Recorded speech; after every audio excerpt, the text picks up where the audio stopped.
Blog Talk Radio.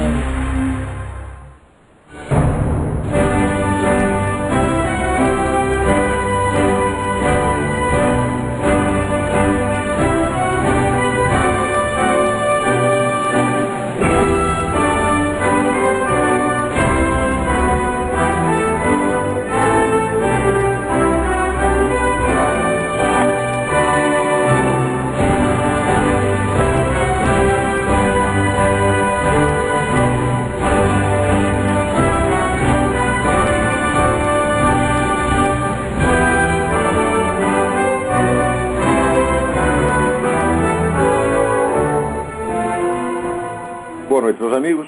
Estamos aqui de volta. Como sempre, começamos esse programa invocando a Santíssima Virgem Maria, o Santo Padre Pio de Pietrelcina, para que roguem a Deus que nenhuma injustiça se cometa nesse programa. Hoje aqui nós temos tantas notícias que impressas devidamente selecionadas, quer dizer, jogando fora a maior parte, sobraram aqui 90 páginas de notícias. É claro que nós não vamos comentar nem 9, né? Mas vamos ver o que dá para fazer. Eu acho uma coisa que vocês têm que prestar atenção, é isso que aconteceu no Rio Grande do Sul, onde a 6ª Câmara do Tribunal de Justiça sustentou a sentença que absolveu aqui um sujeito de 20 anos que mantinha relações sexuais com uma garota de 12. A alegação do cidadão foi que a garota era namorada dele e que ela consentiu, ela aceitou, tá certo? Então, aí o sujeito foi absolvido do tribunal, daí o Ministério Público recorreu, foi parar no Tribunal de Justiça, o Tribunal de Justiça, então, manteve a absolvição. O significado dessa notícia é da mais alta importância que você pode imaginar, por dois motivos. Primeiro, o ponto central das reivindicações do movimento pró-pedófilo no mundo, a reivindicação imediata e mais forte deles, é a liberação da pedofilia consentida. Esse é o argumento que todos usam, né? Aí o seu Luiz Mota usa, o Trevisan usa, Deco Ribeiro usa, todos eles usam esse argumento. Se a pedofilia é consentida, não é crime, tá certo? Restando também esclarecer a partir de que idade o sujeito está apto a consentir. Por exemplo, um garoto de 3 anos, né, pode achar muito interessante, né, mexer na piroca do vizinho de 43, tá certo? E digamos que então aí é consentido, né? Mas essa questão da idade para o consentimento também é sutilmente elidida. Quer dizer, esses movimentos eles sempre vão por etapas, né? Quer dizer, que você avança um pedaço, aí você conquista aquele pedaço, depois você avança, conquista outro. É um negócio progressivo, nunca para, não tem limite, tá certo? Então, quando começou o negócio de movimento gay, tá certo? Eu me lembro de ter escrito um artigo de, olha, a partir do momento que você começa a criminalizar toda oposição ao homossexualismo, a liberação da pedofilia é uma questão de tempo. Vocês aguardem que antes do término desta década, vocês vão ver isso, a pedofilia liberada, tá certo? E se alguém quiser transar com seu filhinho de 7 anos, de 8 anos, você se opuser, quem vai para a cadeia é você. Ou seja, a criançada está agora à disposição dos pedófilos, tá certo? Porque o consentimento, você imagina aqui, que capacidade de julgamento e de discernimento tem uma criança de 8, 9, 12 anos, né? Para saber se isso aí é bom para ela, se não é, se isso vai afetar o destino dela, se não vai. Claro que não tem nenhum discernimento para isso, então justamente para isso as famílias devem proteger. Mas agora a família não pode proteger mais, porque tudo depende da opinião da criança, tá certo? Então, se aparecer um caso de um garoto de 7 anos que tem uma ligação erótica com um homem de 60, e o pai quiser reclamar, quem acabará indo para a cadeia é o pai. Vocês não tenham a menor dúvida, né? Eu já dizia isso vários anos atrás. Muito bem, a liberação da pedofilia agora é um fato consumado, pelo menos no Rio Grande do Sul. Para que outros tribunais deem sentenças semelhantes e o Supremo Tribunal Federal acabe aprovando tudo, é apenas questão de tempo. Eu acho que é questão de meses, se vocês quiserem saber. Agora, acontece que com isto o tribunal muda o sentido das leis. Porque a lei não fala nada de pedofilia consentida. A partir do momento que cria a noção de pedofilia consentida, o tribunal está legislando. E juízes não podem legislar. Isso é um crime. Ou seja, os membros da 6ª Câmara do Tribunal de Justiça do Rio Grande do Sul deveriam ir para a cadeia, tá certo? Por usurpar uma função legislativa. Eles estão mudando, evidentemente, o sentido da lei. O sentido da lei, né, vai qualificar a relação entre um homem adulto e um menor de idade como crime de sedução, no mínimo, né? Crime como sedução com posse sexual. No Brasil tem 3 figuras legais. Tem o estupro. Não, tem 4. O estupro, que é a posse sexual mediante violência. Tem o atentado violento ao pudor, que é a posse sexual com violência por via anal. Você tem a sedução, que é você enganar a pessoa. E você tem a posse sexual mediante fraude, tá certo? Que é você oferecer uma vantagem, uma coisa assim. Então, é evidente que a relação entre um homem adulto e o menor de idade entra no caso da sedução, no mínimo como sedução, tá certo? Ou até poderia entrar com posse sexual mediante fraude, porque se trata do engodo. Tá? Quer dizer, você comeu a criança, traçar uma criança, certo? E dizer para ela que aquilo vai ser maravilhoso, que depois eles vão casar, tal, tudo isso evidentemente é posse sexual mediante fraude. Mas, por exemplo, esse cara, ele diz que era namorado, então vai casar, ele vai casar com um menino de 12 anos. Vai casar quando? Mês que vem? O ano que vem? Daqui 10 anos? Não sabe, tá certo? Então, o juiz com isso eliminou a figura da sedução e da posse sexual mediante fraude. Quer dizer, todas as posses sexuais são legítimas desde que a vítima diga sim. Quer dizer, você só exclui a hipótese da violência e da ameaça. O resto está tudo legitimado. O juiz também não esclarece se isso vale para criança de 12 anos ou se vale para 11, para 10, para 9, para 8. Claro que vale. Quer dizer, qualquer advogado de pedófilo amanhã pode alegar que já pode alegar essa jurisprudência. Já temos aqui jurisprudência firmada da 6ª Câmara do Tribunal de Justiça. Né? Então, significa que na prática está liberada a pedofilia consentida. Então, essa é a primeira grande conquista do movimento pró-pedófilo no Brasil. Me falaram, eu não tenho a notícia aqui, mas me falaram também de um rapaz, um travesti, que tinha relações sexuais com todos os irmãozinhos menores de idade e que foi absolvido também na base do consentimento. Quer dizer, as crianças, é meu irmão mesmo, vale tudo, né? Então, isso quer dizer, o movimento pró-pedófilo pode se considerar vitorioso e a liberação total da pedofilia e a proibição de qualquer palavra contra é uma questão de tempo. Preste atenção, é esse o mundo no qual vocês estão vivendo. Tá certo? Daqui a pouco tempo, qualquer pedófilo,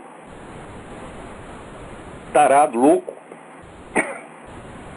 será considerado um cidadão de respeito e a sua prática da pedofilia será um direito garantido pela lei. E se você falar contra, você vai correr perigo. Isso não é exagero, não é piada. Essas coisas, às vezes, quando começa a falar, parece engraçado, parece piada pelo próprio absurdo. Tá certo? Quer dizer, a ideia de que a pedofilia seja um direito é em si mesmo um absurdo tão grande que a ideia em si tem um efeito cômico. Certo? Mas não há comédia, não há piada, quando os personagens da piada são seres humanos reais. São pessoas que estão sofrendo esse destino.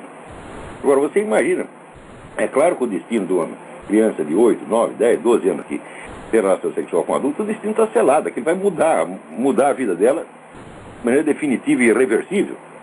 Talvez mais tarde ela se revolte contra isso, mas quando ela perceber que foi ludibriada, perceber que foi iludida, ela vai ficar revoltada, mas não vai poder fazer nada. E se ela reclamar, talvez vá ela mesma para a cadeia. Então, preste atenção, gente. Isso aí é mais uma previsão minha que quando eu escrevo as pessoas dizem, não, você está exagerando, você é paranoico, você é teórico da conspiração, etc, etc. Eu escrevi isso aí, eu creio que uns 3 anos atrás. A liberação da pedofilia é questão de tempo. Vocês se acostumem, porque esta geração ainda vai ter que viver debaixo disso. Agora, você vai chamar esses camaradas de juízes, de magistrado? Magistrado, caralho. O sujeito que fez isso, ele é um criminoso tão grande. No meu entender, o juiz que aprovou uma coisa dessa é um criminoso tão grande quanto o próprio sujeito que está lá comendo. Primeiro, ele diz que é namorado de 12. Eu digo, olha, peraí, o sujeito terá atração por uma menina de 12 anos, você já não está bom da cabeça, evidentemente. Quer dizer, o instinto natural do adulto deve ser o de proteger a criança, de mantê-la intocada. Tá certo? Que não pode ser um instinto de posse sexual. Ele não pode ter um instinto de posse sexual em cima da criança. Quer dizer, todo adulto é virtualmente um protetor da criança. Isso é um sentimento normal. Assim como é normal você ter atração por pessoas adultas, tá certo? É normal você ter com a criança um instinto de proteção. Agora, se esse instinto de proteção se torna atração sexual, então evidentemente há nitidamente uma perversão. Não tem como escapar disso aí. Tá certo? E, no entanto, certas sociedades podem se tornar tão cínicas que a pedofilia se torne uma questão de consentimento. É isso. Agora, e o consentimento do pai e da mãe? A noção de minoridade acaba de ser estourada por essa merda desse Tribunal de Justiça do Rio Grande do Sul. Olha aqui, juízes do Tribunal de Justiça do Rio Grande do Sul. Se eu encontrar um de você na rua, cuspo na sua cara. Posso ir pra cadeia, mas vou com essa satisfação de ter cuspido na sua cara. Quer dizer, o que significa a noção de minoridade? Já acabou, não há mais minoridade. Isso quer dizer, o pai e a mãe não são consultados. O sujeito tira a garota de casa, vai lá, leva para o motel, traça e a única opinião que interessa no caso é a da própria criança, que não tem a menor condição de julgar o negócio. E o pai e a mãe têm que assistir tudo quieto e baixar a cabeça. Então, quer dizer, a autoridade moral do crime, a autoridade moral da demência, a autoridade moral da violência, a autoridade moral do desrespeito está estabelecida por essa merda desse Tribunal de Justiça do Rio Grande do Sul. Olha aqui, ó, juízes do tribunal, eu quero que isso chegue aos seus ouvidos. Eu não estou falando pelas coisas, eu quero que chegue, por favor, mandem para eles. Vocês não têm autoridade moral para vocês legislar sobre uma multa de trânsito. Vocês não são legisladores, vocês não podem mudar dessa maneira o sentido da lei. Vocês são usurpadores, são criminosos. É o que vocês estão fazendo. Vocês não apenas mudaram o sentido da lei com relação à própria questão do estupro, da sedução, da posse sexual mediante fraude, mas vocês aboliram a própria noção de menoridade. Preste bem atenção à profundidade da revolução jurídica que vocês fizeram. Vocês acabam de derrubar todo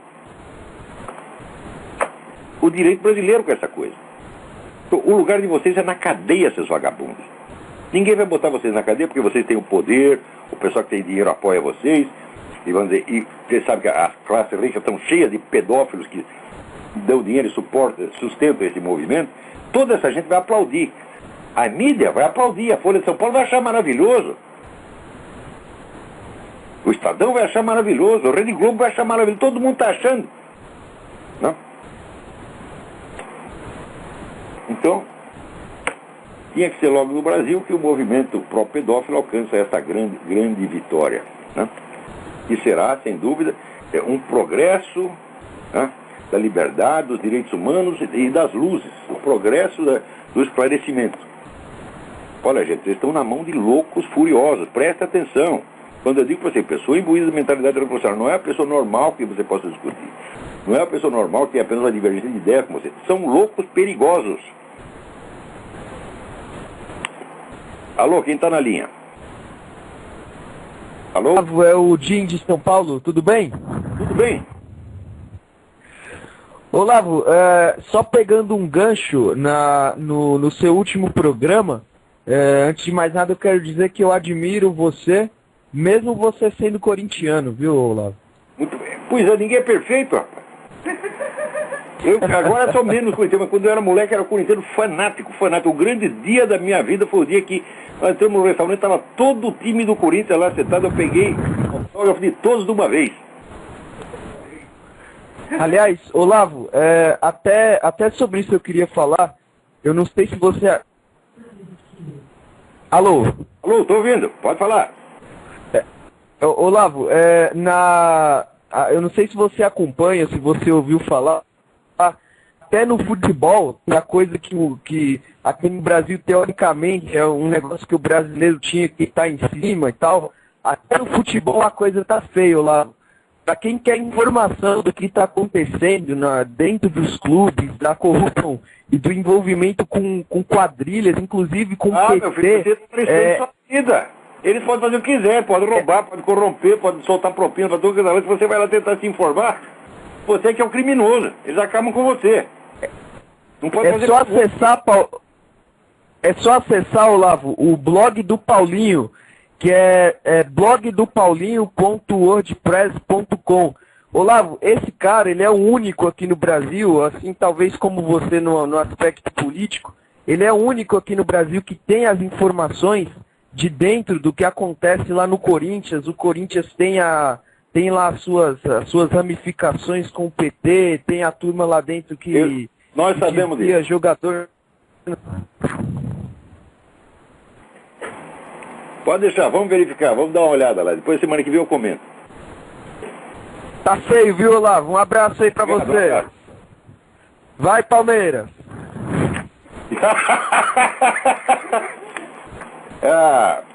Você vem aqui com interesses políticos escondidos. Você é, como é que se diz?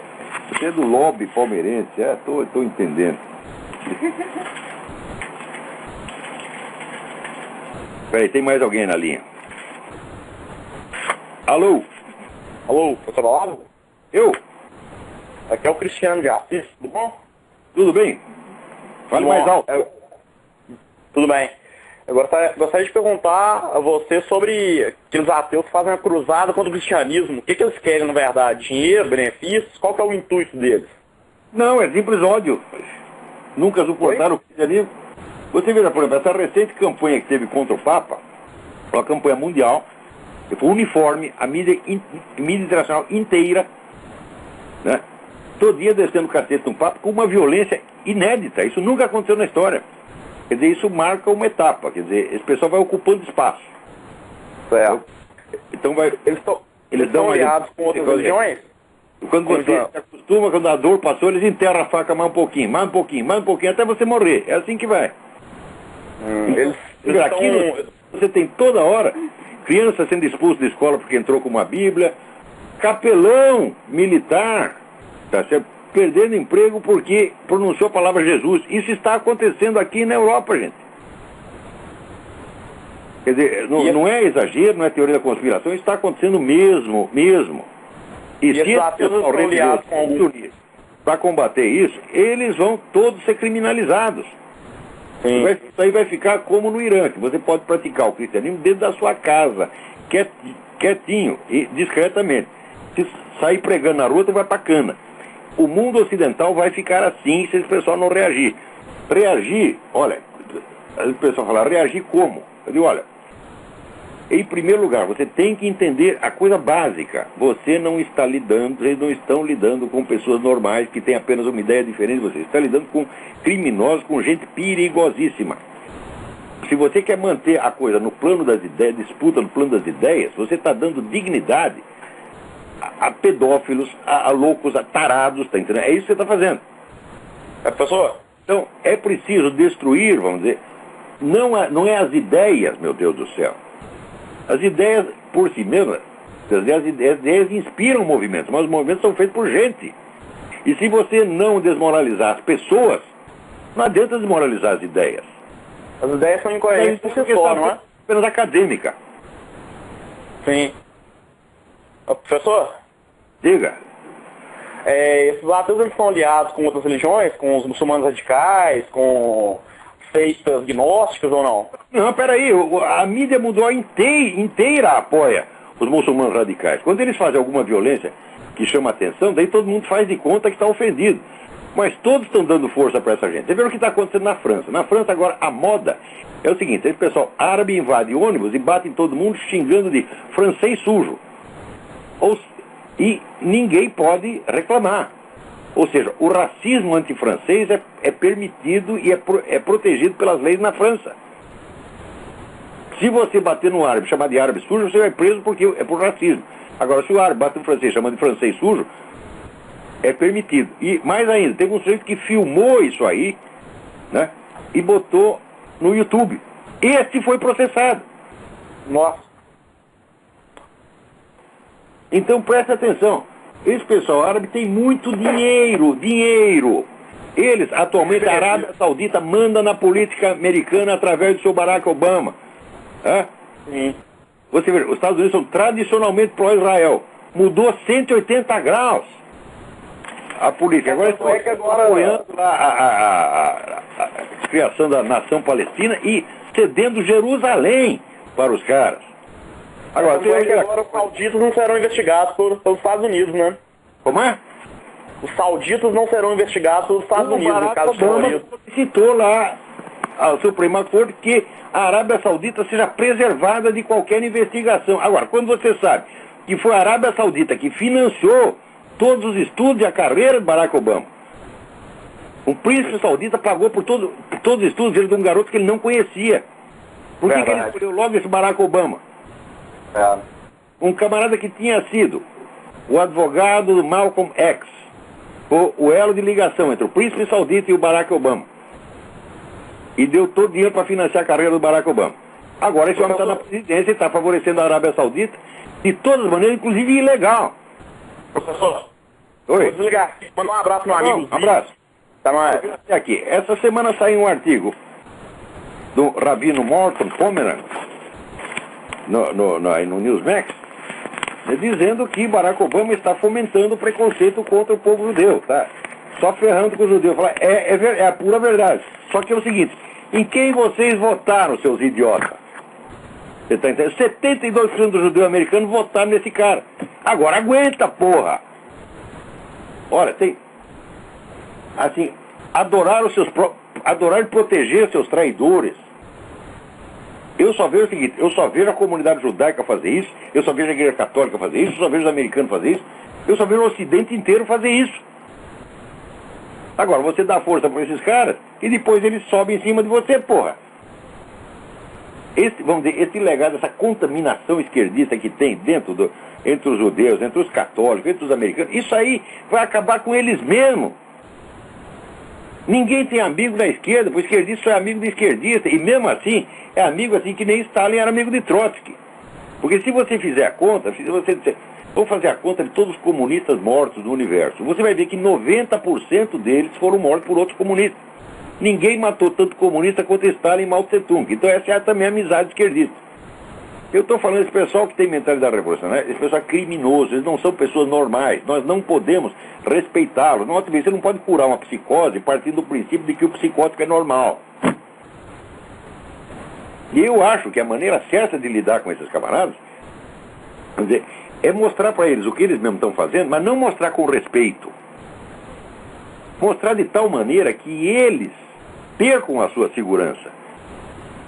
Nós temos que mostrar a falsidade existencial do que eles estão fazendo, nós temos que mostrar o caráter psicótico do que eles estão fazendo, de modo a minar a autoconfiança verdadeiramente louca, psicótica que esses caras têm em si mesmos. Porque eles acreditam piamente que tudo que eles estão fazendo é divino e maravilhoso, que a humanidade os quer. Agora, eles de vez em quando se traem, né? Por exemplo, no Brasil tem a campanha aí contra a homofobia, querem leis anti-homofóbicas. Ao mesmo tempo, aquele menino do movimento gay, o Deco Ribeiro, escreve que a sociedade brasileira é homofóbica. Preste bem atenção no raciocínio. Se a sociedade é homofóbica, a sociedade toda está cometendo crime de homofobia. Então tem que pôr a sociedade inteira na cadeia e ficar fora só o Deco Ribeiro e os amigos dele fazendo festinha gay. É o raciocínio do Dr. Simão Bacamarte, no Alienista, do Machado de Assis. Vai chegar alguns, são todos loucos, então põe todos na cadeia, no hospício, e fica só o Dr. Simão Bacamarte fora.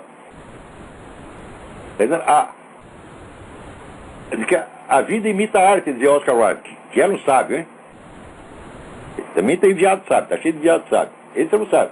Quando diz que a vida imita a arte, a gente confirma isso dia. Você vê essa peça agora que está aí desse Edward Albee, né? Em que o filho é viado e o pai tem uma ligação amorosa com uma cabra, né? E daí eles se perdoam, se compreendem uns aos outros e trocam uns beijinhos, né? Eu digo, bom, Se eu for escrever a continuação da peça, no capítulo seguinte, a cabra seria presa por prática de zoofilia. Tá certo?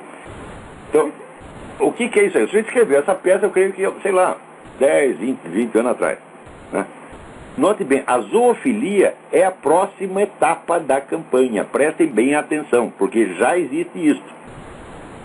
Já tem aí teóricos, intelectuais, universitários, dizendo a zoofilia ser consentida, eu não estou brincando, ser consentida não é crime, não é atentado ao pudor, não é nada. Então, meu filho, você tem uma cabra, tem um gato, tem um cachorro, tem um jumento, pode traçar o bicho. Você pergunta para ele, você quer, meu filho? Ele balança a cabeça, sim senhor, sim senhor, sim senhor. E daí você vai lá, pô, e raba o coitadinho. Uma galinha, né? Pergunta, você quer? Ela, pô, quero. Pronto. Traça a galinha. E presta atenção. Né? Se alguém vier aqui comer o meu cachorro Big Mac, vai sair mal. O bicho é grande demais. Né? E ele não gosta de brincadeira, não. Note bem. Preste atenção. Eu vou dizer aqui uma coisa para você. O casamento, oficialização, legalização da relação entre homens, seres humanos e animais é questão de tempo. Preste atenção. Porque, veja, se você quer entender o sentido da história, você para de ler o noticiário político do dia, esqueça o noticiário político do dia, e você vai vasculhar a produção intelectual, produção das altas camadas intelectuais. Você lê o que os professores universitários escrevem, lê o que os filósofos escrevem, você fica sabendo tudo o que vai acontecer. Porque a ideia que se torna dominante entre os intelectuais se torna, em seguida, dominante na política. Uma vez conversando com o falecido Roberto Campos, nós fomos fazer as contas e chegamos unanimemente à conclusão de que o prazo para isso é de mais ou menos 30 anos. Quer dizer, entre uma ideia se impor no meio intelectual e ela virar lei, a diferença é mais ou menos 30 anos. Tá certo? Mas esse prazo, hoje em dia, eu vejo que está diminuindo, o processo está acelerando. Quer dizer, o prazo, a gente pensava em termos de revolução cultural naquela época. Entra a revolução cultural, a revolução política é 30 anos. Tá certo? Mas eu vejo que esse prazo está acelerando. Então, quando os caras começaram com essa conversa do direito dos animais, quer dizer, a galinha tem o direito, né? O frango tem o direito de não virar frango assado, tá certo? E assim por diante, né? Falava o holocausto do seu prato, e mostrava lá umas galinhas, né? No prato, é uma coisa horrorosa, né? Comer as galinhas, mas você pode também ter o holocausto dos tomates, come tomate, come alface, isso é uma violência, uma brutalidade, né? Então, inclusive, após a aprovação da zoofilia, nós teremos certamente, né, o relação sexual com vegetais. O sujeito se casa com uma jaca. Né? Se é gay, pode casar com uma banana. Né? E assim por aí. Isto não é gozação. Isto não é gozação. Agora, para você entender o que acontece na história contemporânea, você tem que acompanhar o processo de enlouquecimento da camada intelectual. Desde o tempo da Revolução Francesa, as altas camadas intelectuais estão ficando cada vez mais loucas, cada vez mais irresponsáveis. Tá certo? E defendem ideias, vamos dizer, absolutamente ofensivas, absurdas, tá certo? Mas dão a ela um simulacro de dignidade intelectual. E com o tempo, os políticos, os empresários, a opinião pública acaba cedendo. E isso é inevitável. Então, é claro que o pessoal lê o jornal diário, é muito mais fácil do que você acompanhar a produção intelectual de várias universidades, né, revistas científicas, entre aspas. Mas é só fazendo isso que a gente entende o que está acontecendo. É o que dizia Hugo von Hofmannsthal. Nada está na política de um país que primeiro não esteja na sua literatura. Literatura no sentido, na produção intelectual. Então, eu quero saber, como é que eu faço os meus diagnósticos? É assim, eu acompanho a produção intelectual do mundo, não aquela que aparece na mídia, mas aquela que está circulando nas universidades, nas revistas acadêmicas, a gente vê o que vai acontecer. É fácil. O que se torna dominante ali, é fácil não, é dar um trabalho miserável. Quer dizer, você tem que ler muito, você tem que estudar muito para chegar a essas coisas. Então, quando você vê o movimento pedófilo, ele foi ganhando espaço no meio acadêmico intelectual gradativamente. Hoje pode-se considerar que a quase totalidade do meio acadêmico americano não é que ela seja pró-pedófila, é apenas anti-antipedófila. É assim que começa. Você não defende a coisa abertamente. Você condena o ataque à coisa. Você condena a crítica. Você criminaliza a crítica.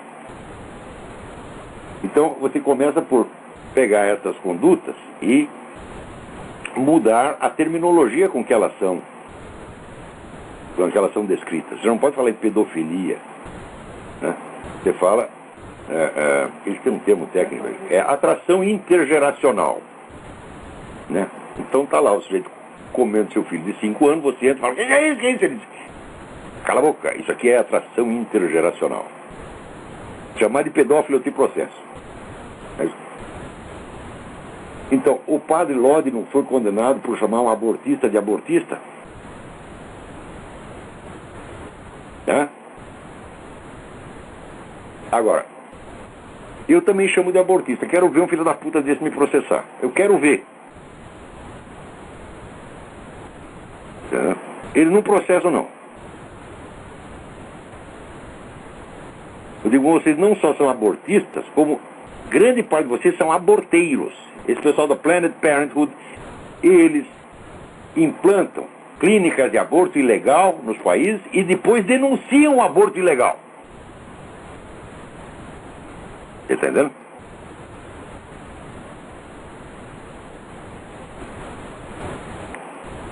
Falou? Quem está na linha aí? Alô? Alô, Olavo, tudo bom? Tudo bem? Quem é? Aqui é o Luiz Guilherme, de Campinas. Oi, Luiz Guilherme. É uma pergunta, na verdade, não é minha, de um amigo meu, do João Cláudio, que é daqui de Campinas também. Ele queria saber quais o senhor considera os 5 maiores filósofos do século XX. E ele disse que pergunta isso porque na academia, né, ele é estudante de filosofia, na academia reputam o picareta do Bertrand Russell como um grande filósofo. Então ele gostaria de saber uma lista dos 5 maiores filósofos do século XX. Não, Bertrand Russell não é um grande filósofo de maneira alguma, mas nem pensar. Isso é uma bobagem, assim. Olha, assim, não é difícil fazer isso aí. Então, anota aí. Mário Ferreira. Xavier Zubiri.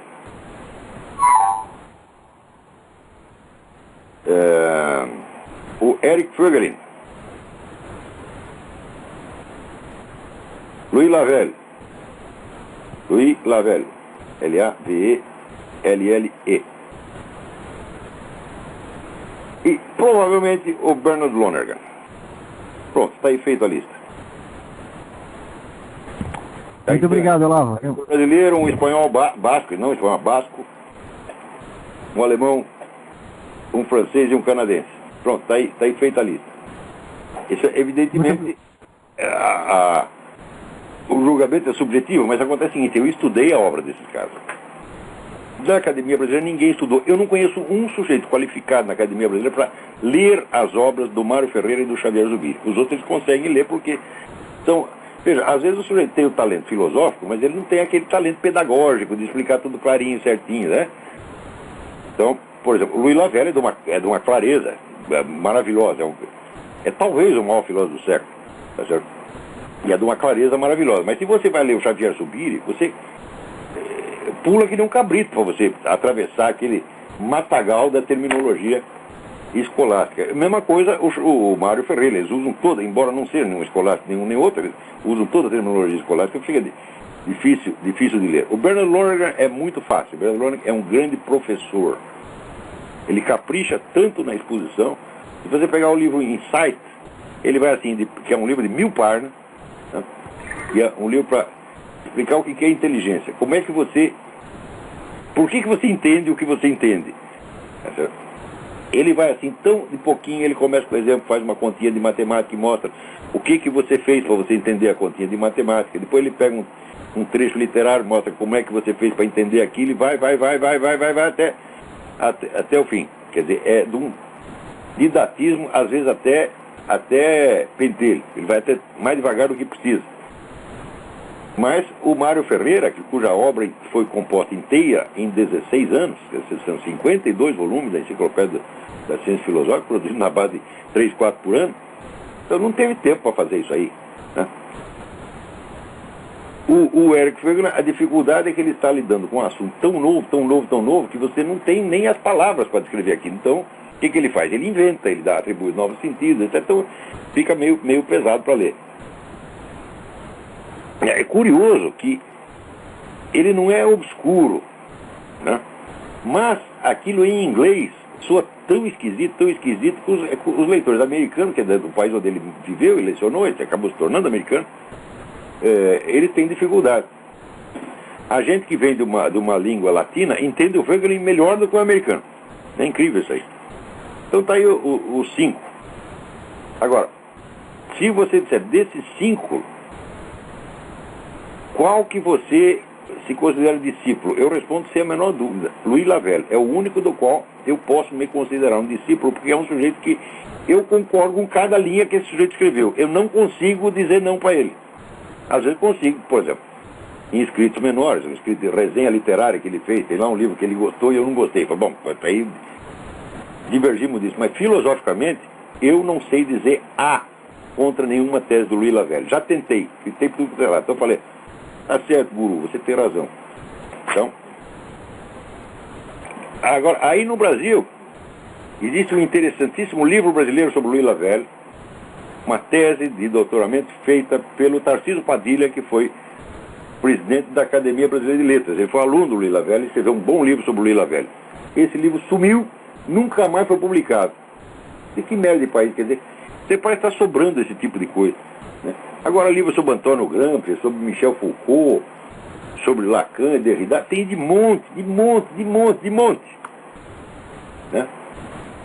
Então, para ver onde termina esse negócio de Lacan e Derrida, lê o artigo que eu estou publicando essa semana no Diário do Comércio, vai sair em duas séries, sobre esse tal do Vladimir Safatli, né, que é professor de filosofia na USP. Eu li lá vários artigos do Vladimir Safatli, que estão no site dele, porque ele andou dando palpite sobre esse negócio do quebra-quebra na USP, mas eu falei, não, mas eu quero saber quem é esse sujeito intelectualmente, não só nas suas opiniões do dia, né? E daí, quando fui ler os trabalhos acadêmicos dele, eu descobri primeiro aquilo é uma pletora de erros de gramática, né? Ele, por exemplo, a invasão da USP, ele chama de brutalidade securitária. Ora, securitário não se refere à segurança pública, securitário refere-se à indústria de seguros. Então, é claro que o sujeito que escreve isso é um analfabeto funcional. Então tem lá 2 estudos sobre o cara, e isso aí é o que se chama de um professor de filosofia, não, professor de filosofia não, mas filósofo. Na USP, para ser filósofo, você não precisa ter filosofia nenhuma, né? Basta você fazer essas coisinhas que o Vladimir Safatli faz e você já é considerado um grande professor, né? Aqui alguém me chama, Jusceli Bianco me chama a atenção para uma resenha que ele leu da nova biografia de Paulo VI, escrita por Andrea Tornielli para o jornal La Stampa, né? E onde ali o próprio Paulo VI confirma o Pacto de Metz. O Pacto de Metz foi aquele pacto com o qual o concílio, neutralizando-se, abolindo-se a si mesmo, indo contra o Código de Direito Canônico, né, prometeu examinar todos os problemas do mundo, mas não falar uma palavra contra o comunismo. Então, note bem, o Código de Direito Canônico, o decreto de Pio XII, ratificado pelo próprio João XXIII, condenar a excomunhão automática quem quer que colabore com o regime comunista. Então significa que aquele pessoal do concílio já estavam todos auto-excomungados. Pergunta para mim o que vale as decisões do concílio, não vale nada. Não vale nada. É? Você pode seguir se você quiser. Aliás, o concílio não teve natureza doutrinária, teve natureza pastoral. Pastoral só apenas você dá o conselho, aconselhamos você a fazer isso. Você pode responder, não faço. Nada te impede. Agora aqui, esse pessoal gay fica, né, reclamando aí, lutando pela liberação da pedofilia, enquanto tem um monte de gay no mundo comunista, no mundo islâmico, etc., sofrendo horrores, e eles não fazem nada para ajudar. Agora aqui, dois gays iranianos apareceram pedindo asilo nos Estados Unidos. Uai, mas os Estados Unidos aqui não é a sociedade homofóbica? Não é aqui que os gays sofrem horrores, coitadinhos? Né? Por que vem pedir asilo aqui? Ó, pergunta para ele, qual é a diferença de você ser gay em Nova York e você ser gay no Irã? É a diferença, né, entre o vivo e o morto. Está aqui, ó, aqui um estudo que fizeram aí. Aqui não dá o nome da universidade, ó, raios. Puta vida. Diz que as pessoas que estudam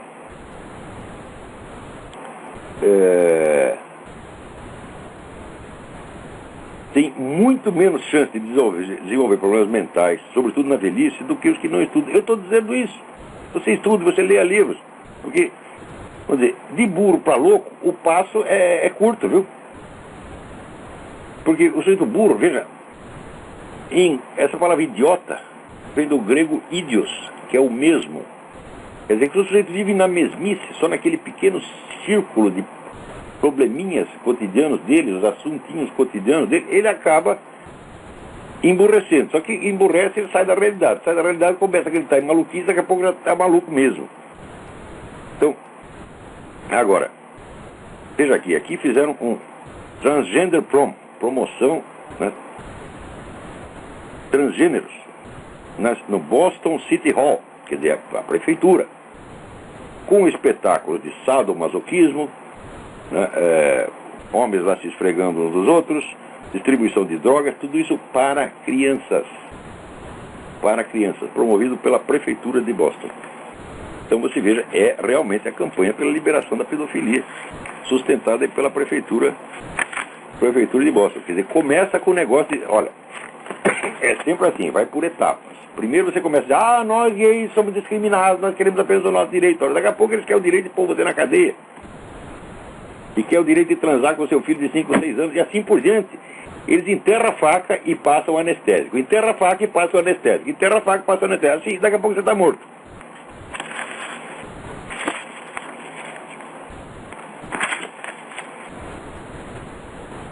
Olha, a Universidade de Harvard agora criou a Cátedra de Estudos Gays. Olha, mas é um negócio incrível, hein?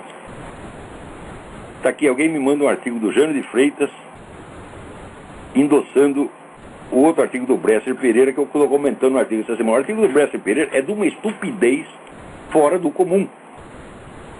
Está lá demonstrado no meu artigo. Agora o Jânio de Freitas ele gosta de tudo que não presta. Essa semana ele já elogiou o Bresser Pereira e o Vladimir Safato.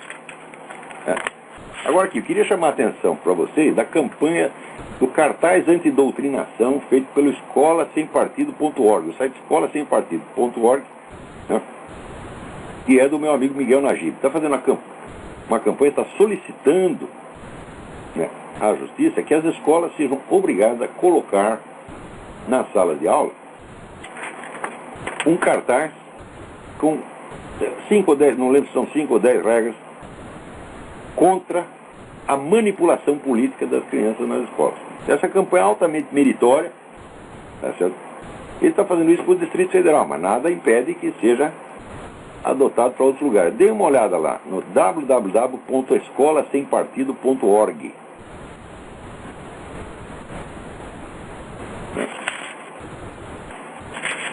Também outra coisa, né? Teve um sujeito aí que deu uns tiros e matou um guarda do Museu do Holocausto, né, em Washington. Então imediatamente todo mundo já espalhou. É o terrorismo da direita, é os conservadores que ficam metendo ideias assassinas na cabeça do cara. Quando foram ver, o sujeito é um darwinista, odeia cristão, tá certo? Então, em suma, ele usa argumentos darwinianos para sustentar o antissemitismo. Né? E ele diz, o cristianismo e o holocausto são fraudes. Você vai dizer que esse sujeito é conservador da direita? Ora, porra. Agora, aqui está virando moda, veja, a Folha de São Paulo, esta semana, falta um artigo, o ultraconservador presidente do Irã, Ahmadinejad, Sim, mas o quê? O Ahmadinejad é apoiado por toda a esquerda mundial? É apoiado pela Rússia, é apoiado pela China, é apoiado por todos os movimentos de esquerda. Tá certo? E agora vai dizer que o cara é ultraconservador? Ora, mas a Folha de São Paulo... Meu filho, eu não posso usar a Folha de São Paulo para limpar a bunda. Você tá entendendo? Para limpar a bunda, porque eu não quero enganar o meu próprio cu. Tá entendendo? Isso aqui é um cu de respeito, tá entendendo? O que é isso, né? Vamos lá. Então não serve para limpar a bunda. A imprensa inteira brasileira não serve para limpar. Não limpe o cu com isso, por favor. Né? Tenha um pouco de respeito por si mesmo. Agora, aqui, você vê, a Orly Tates, aquela advogada que moveu um processo exigindo a exibição da certidão de nascimento do Obama, né? Processo movido inclusive por militares, que diz, olha, eu não posso obedecer um sujeito se eu não tenho a certeza de que ele está legalmente lá. Né? A Orly Tates está recebendo ameaças de morte, as pessoas estão ameaçando queimá-la viva. Não sai uma linha a respeito na grande mídia. Nada, nada, nada, nada, nada. Agora, veja a lista dos documentos que o Obama escondeu e que ninguém sabe que não, e que é proibido investigar. Tem a certidão de nascimento, certidão original de nascimento. Tem os registros escolares, desde o jardim da infância. É proibido você pegar o histórico escolar do Obama no jardim da infância. Se você tenta investigar isso, as pessoas te acusam de teoria da conspiração, desce o cacete em você, tá certo? E já vem com ameaças legais, ameaças de ação policial. Né? O histórico escolar da escola indonésia que ele frequentou. Os registros do Occidental College, onde ele estudou.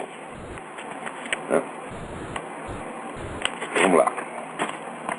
Os registros, o histórico escolar da Universidade de Colômbia e os trabalhos que ele publicou na Universidade de Colômbia. Teve um pesquisador aqui que, através do Freedom of Information Act, conseguiu liberar 5 escritos acadêmicos do Barack Obama, provando que o Barack Obama é analfabeto funcional. É assim, é um erro de gramática por linha. O que comprova, é um indício fortíssimo de que aquele livro de memórias, que está tão bem escrito, não foi escrito por ele. Eu não sei se foi o William Harris, mas o autor daqueles artigos não pode ser o mesmo autor daquele livro. Isso é uma coisa que qualquer pessoa com um pouquinho de prática literária percebe, né, imediatamente. Então, a tese, ele tem uma tese em Colômbia sobre desarmamento nuclear soviético. É proibido ler essa tese. Ninguém pode ter acesso a isso. Os registros da Escola de Direito de Harvard, também ninguém pode ler. Os artigos que ele publicou na Harvard Law Review, a revista de Direito de Harvard, é proibido ler. Os artigos acadêmicos que ele publicou na Universidade de Chicago, é proibido ler. Vamos lá, aqui tem a lista. Né? O passaporte dele, porque o Obama viajou para o Paquistão numa época em que a entrada de americanos no Paquistão era proibida. Isso quer dizer, ele não entrou lá com passaporte americano. Com que passaporte ele entrou? Como é que ele conseguiu isso? Cadê esse passaporte? É proibido investigar isso. Os registros médicos também ninguém pode ter acesso.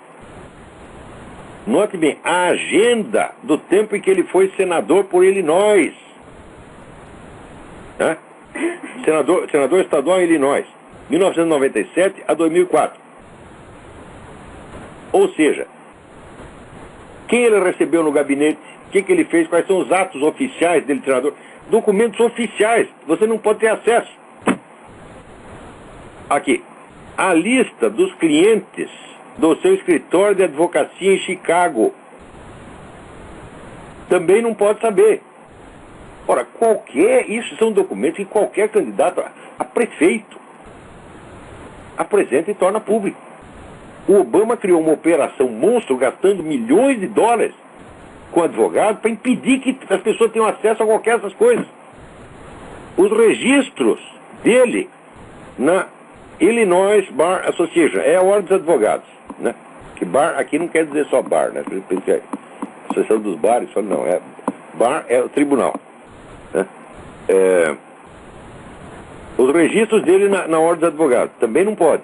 O registro de batismo, a licença de casamento do pai com a mãe. Né? Depois, a licença de casamento da mãe dele com o outro lá na Indonésia, o tal do Soetoro. Né? Os registros de adoção dele. Ou seja, note bem, e diz que somos nós estamos com teoria da conspiração? Ora porra! O senhor está escondendo tudo isso, gastando um montão de dinheiro para esconder tudo isso, para que ninguém saiba nada da vida dele. E para que só se saiba dele a imagem publicitária. E nós estamos com teoria da conspiração? Digo, o que é isso, porra? Agora aqui o artigo. Rabino Morton Pomeranz. Obama está favorecendo clima de ódio aos judeus. Estou falando. Toda cabeça não pensa, o corpo é que padece. Né? Também esse pessoal católico agora também fica... Né? A pessoa faz campanha contra o Papa, o católico fica tudo chorando. Eu digo, mas foram vocês que fomentaram isso. Não foram vocês que fizeram a política do diálogo, da mão estendida para comunista? Você estende a mão para esses caras, eles mordem, porra. Agora, o mais lindo é o seguinte, veja o que está acontecendo no Afeganistão. No Afeganistão, eles pegam um combatente inimigo, terrorista, que está lá com um campo de batalha, prendem o cara, agora tem que ler para ele os direitos. Você tem o direito de permanecer calado, se você não tiver dinheiro para pagar o advogado, nós pagamos, blá, blá, blá. Isso que você faz, você prende um cidadão americano acusado de algum delito, você tem que ler os direitos dele. Lê, ou se você souber de qual, você fala aquilo, tá certo? Isso quer dizer que esse direito que pertence aos cidadãos americanos agora foi estendido aos soldados inimigos. Então qual é a diferença entre você ser um cidadão americano e não ser? Se qualquer sujeito, qualquer inimigo que está matando americano no mundo, tem os direitos do cidadão americano, assegurado pelo tribunal americano, fala, acabou. Não tem mais. Alô, quem é? Alô? Alô? Não tem ninguém aí. Opa, Alô, quem é? alô? Não, essa ligação tá ruim. Desliga e liga de novo, tá muito ruim. Agora, aqui, veja que coisa. O Obama, né, teve uma conversa com o ministro das Relações Exteriores da Rússia e disse para ele que ele vai estatizar o Federal Reserve. Federal Reserve é um negócio que é assim, chama reserva federal, mas ele não tem nenhuma reserva e também não é federal. Tá certo? Ele é um banco privado que emite o dinheiro daqui. Isso aí foi uma treta que foi feita no começo do século, entre os sete milionários, né, decidiram tornar os donos de todo o dinheiro circulando no país e inventar o Federal Reserve. É uma fraude monstruosa. Agora, o Obama foi comentar isso lá na Rússia, porra. Ele não falou nada aqui. Pode ser que seja verdade. Agora, se for verdade, acontece o seguinte.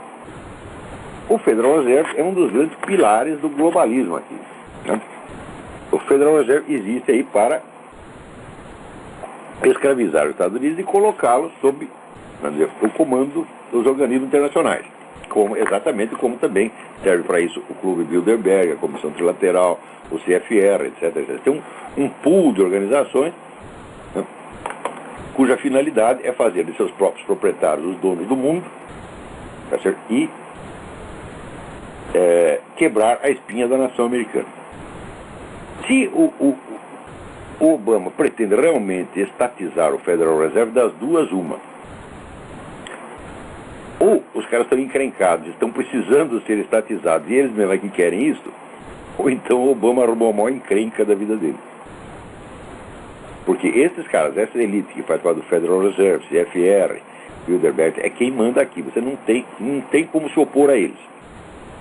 Por enquanto ainda dá para criticar através da internet. Tá certo? Mas, mira, até 2 anos atrás, quem falasse da simples existência do Clube Bilderberg era imediatamente rotulado de teórico da conspiração. Agora não, agora já dá para falar. Começou a dar para falar. Saiu até, veja, esse jornal dos milico louco lá no Brasil, que é o Monitor Mercantil, que é daquele grupo nacionalista maluco dos Sebres. E daqui a pouco eu comento isso. Então, até eles já estão falando que existe o Clube Bilderberg. Ah, descobriram, é? Muito bem. Se o Obama está atendendo os interesses do dono do próprio Federal Reserve, muito que bem. Agora, se ele decidiu estatizar contra a vontade dele, meus filhos, os dias do Barack Obama estão contados. O que não seria nada mal, né? Mas eu estranho é isso. Provavelmente é mentira. Quer dizer, esse cara da Rússia está inventando coisas.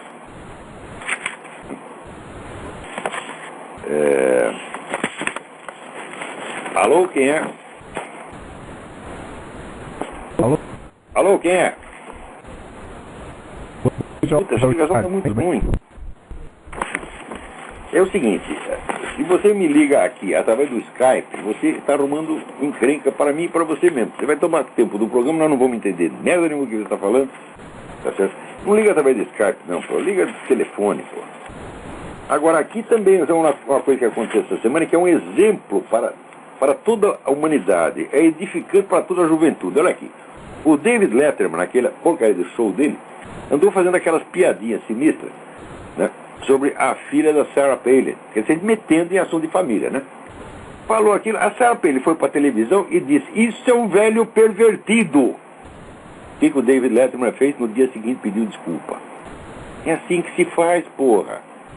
Agora se ela chegasse lá toda chorosa, disse, minha família, precisa respeitar minha família, o cara ia fazer mais piada, ia passar em cima. Então é assim que se faz. Velho pervertido é velho pervertido. Tá entendendo? É assim que se faz. Então tem que ter uma pessoa que tem 2 culhões, que é a Sarah Palin, para chegar lá e falar isso.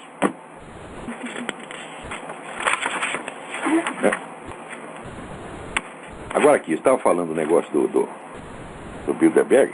Então, alguém me manda um livro aqui, um artigo do Marcos Coimbra, que é um cara lá do SEBRE, Centro Brasileiro de Estudo Estratégico,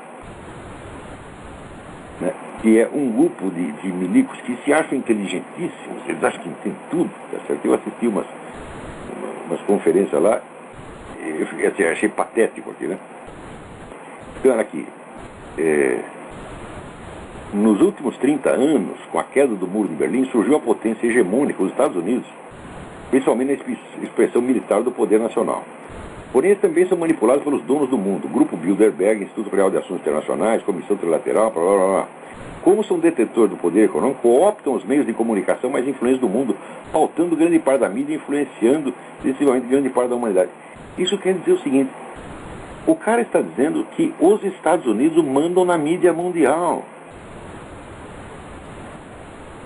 Não, ele está confundindo duas coisas. O pessoal do Grupo Bilderberg, Comissão Trilateral, esses mandam na mídia mundial, mas a mídia é maciçamente anti-americana. Quer dizer, agora ele está colocando aqui, esse pessoal do Grupo Bilderberg, como se fosse instrumento do poderio americano. Aqui. Não por acaso elege seus representantes de sociedades secretas ou até ostensivas, como o diálogo interamericano no caso das Américas, para os principais cargos do poder executivo e legislativo, além de influenciar expressivamente o judiciário. Claro que eles fazem isso. Só que isso não é um poderio americano, isso é um poderio multinacional estrangeiro anti-americano. Quer dizer, olha, quer ver um exemplo do imperialismo americano? É comum os colocarem seus integrantes até na presidência da República, como foi na Argentina, Raul Alfonsín, Brasil, FHC e Lula, Uruguai, Sanguinetti, ou seja, é o poderio americano que coloca todos esses esquerdistas no poder. O diálogo interamericano é um think tank do Partido Democrata, da pessoa mais esquerdista que tem no Partido Democrata. E esse colocar Lula no poder, colocar FHC e Lula, isso não tem a menor dúvida. Né? Houve até uma reunião em 1993 entre o pessoal do diálogo interamericano e gente do Foro de São Paulo. Isto foi noticiado só no Granma de Cuba, não saiu na mídia americana, mas foi noticiado no Granma. Maio de 93, salvo engano, foi 5 de maio de 93. Ora, eu soube isso porque eu li esta edição no tempo que eu convia lá com o Dr. José Carlos Graça Wagner, tinha todos os documentos e tinha esse jornal lá. Bom, recentemente, eu quis pesquisar de novo o negócio. O Dr. José Carlos Graça Wagner já morreu, não tive mais acesso ao documento dele. Então mandei procurar aqui na biblioteca do Congresso. Você vai lá ter a coleção inteira do Grama, menos o número de 5 de maio de 93. Ah, então, vamos na biblioteca da Universidade de Colômbia. Tem um monte de Grama, menos o 5 de maio de 93. Ah, vamos lá na Califórnia. Tá lá? 5 de maio... Sumiu! Sumiu! Só que tem o seguinte. A diretora da seção latino-americana da Biblioteca do Congresso é um membro do Diálogo Interamericano e foi ela que promoveu esse encontro em 93. Está explicado por que sumiu. É claro, o Diálogo Interamericano está botando gente no poder, sim. O Diálogo Interamericano é amiguinho do Foro de São Paulo e ajuda o Foro de São Paulo. Ah, estão fazendo isso para estender o poderio americano.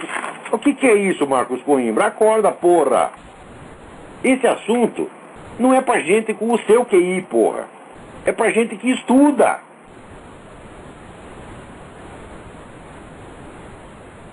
Saiu lá no Monitor Mercantil. Viu? O Monitor Mercantil é esse grupo de milico, né? Alguns amigos meus. Mas o fato de ser amigo meu não quer dizer que seja inteligente, é? E tinha lá, vamos dizer, o guru deles, era o General Meiramato, que era amigão meu, eu adorava o General Meiramato. Só que é o seguinte, nessa época, o General Meiramato estava gaga, gente. E ninguém percebia. E ele fazia aqueles estudos de estratégia, aquela coisa, confundindo tudo, fazendo uma merda desgraçada. Né? E eu ouvia aquilo com todo carinho. Às vezes tentava até explicar, falava, mas depois de uma certa idade você não explica mais nada para ninguém, você tá entendendo? Eu, pelo menos, depois dos 90 anos, não venho me explicar nada porque eu não vou entender, porra. Tá entendendo? Então, e o general também ele confundia esse poder globalista com a nação americana. Eu falei, mas isso é loucura, porque todos os patriotas nacionalistas americanos, todos os patriotas nacionalistas americanos odeiam essa coisa de CFR, Bilderberg, são eles os primeiros que falam contra isso, e quando começaram a falar foram acusados de teoria da conspiração. Veja, a perseguição começou por iniciativa da elite intelectual republicana. No tempo do William Buckley, foi uma grande cagada que o William Buckley fez, quando ele começou a perseguir a turma da John Birch Society. Porque a turma da John Birch Society, 30 ou 40 anos atrás, já sabia desse negócio de Bilderberg, já falava tudo. E ele dizia, não, isso é teoria da conspiração, isso é coisa de maluco, é o Lunatic Fringe, a franja lunática, como eles chamam. E ferrou com a tal da John Birch Society. Claro, a John Birch Society muitas vezes errava, falava, exagerava, tá, mas estava dando a informação, e a informação é preciosa. Você não pode jogar fora uma informação verdadeira só porque ela não está totalmente no contexto certo. Se você não está no contexto certo, você conserta o contexto, mas mantém a informação, pô. Então, começou com isso. Então, todo mundo que falava desse assunto, que era todo pessoal direitista, conservador, foram todos marginalizados. Tá certo? E o Partido Republicano se transformou essa agremiação de boiolas que é hoje. Sobra lá 2 ou 3 homens de coragem, mas o resto é tudo boiola. Então, aqui dentro dos Estados Unidos, a briga é entre nacionalistas e globalistas. Agora, vem o sujeito de fora dizendo que os globalistas são o poder americano. Fala, não é possível, onde é que você está, rapaz? Puta, acorda. Marcos Coimbra, acorda. Vem passar um tempo aqui nos Estados Unidos, eu te mostro todas as publicações, eu te ensino o que está acontecendo aqui, te mostro. Levo você para entrevistar as pessoas como eu fiz. Vai conversar de um por um para você saber o que está acontecendo, porra. Epa, e acabou o nosso tempo. Até a semana que vem, muito obrigado.